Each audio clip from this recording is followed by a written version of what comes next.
We're trying to assess the economic impact, of course, of what is primarily a human tragedy.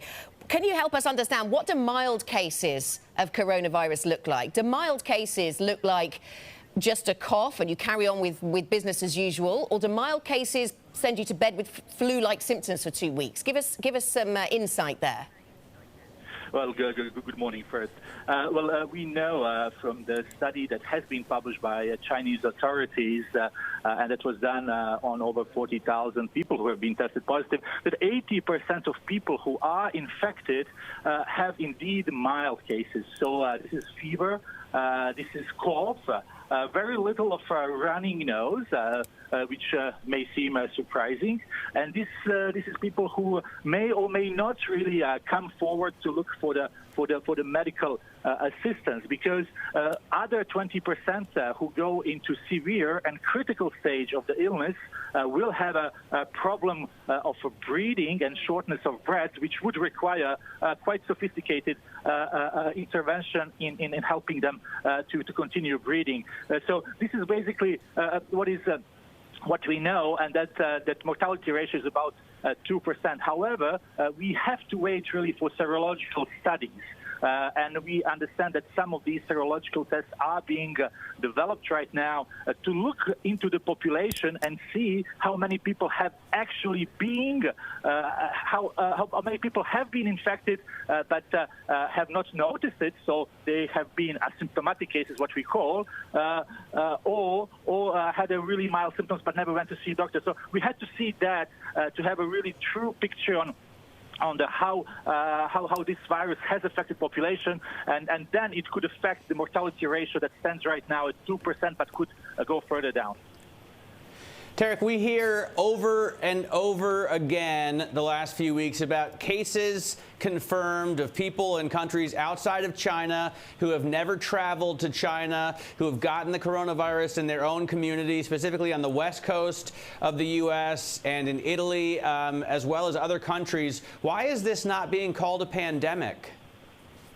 Well, WHO has declared COVID-19 virus public health emergency of international concern on January 30th, and this is our highest level of alarm under international health regulations, the document that has been agreed upon by all countries in the world. It is indeed the situation where we now see more cases outside China than inside China, and that tells us really that strong public health measures of containment can give results. This is exactly what China has done. We hope that other countries will be able to do the same, basically have a health systems that are strong enough, equipped enough, and trained enough to quickly detect, test, and provide medical care to those who are sick, but also to go into community and look for people who are what we call close contacts, to make sure that they don't infect other people in case they are positive.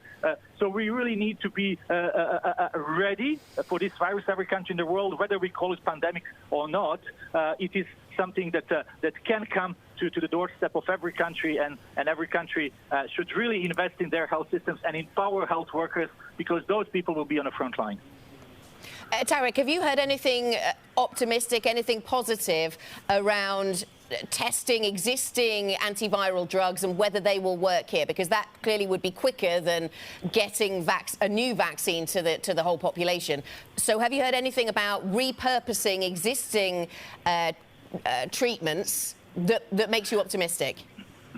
Well, we convened a meeting a couple of weeks ago here in Geneva of more than 400 leading scientists in the world who looked into, on one hand, understanding the virus better and what studies are needed to do that, but also looking into products such as vaccines and treatments and how we can accelerate the work on research and development. Now, we know that a number of trials going on, repurposing treatments for other diseases, or looking into new treatments.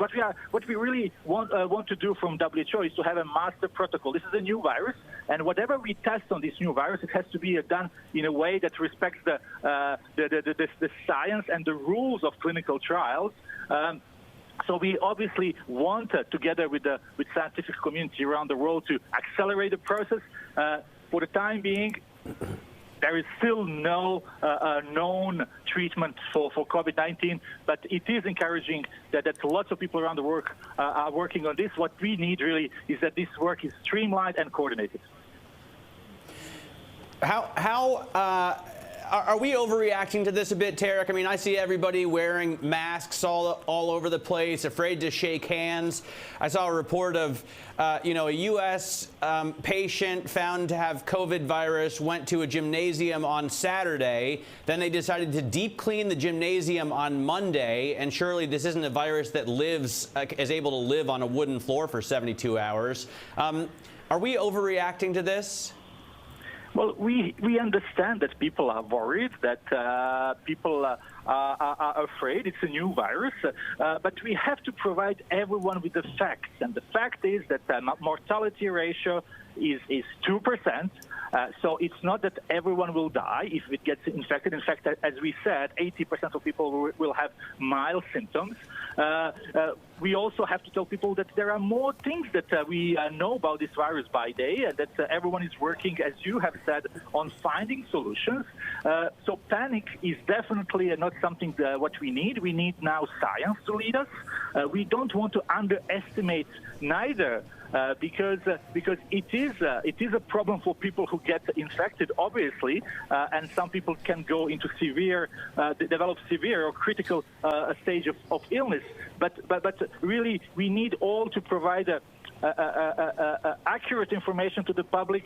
We don't need panic. We need really national health authorities in every country go to the population, tell the population what population needs to do, tell them that wearing masks is recommended if person is sick.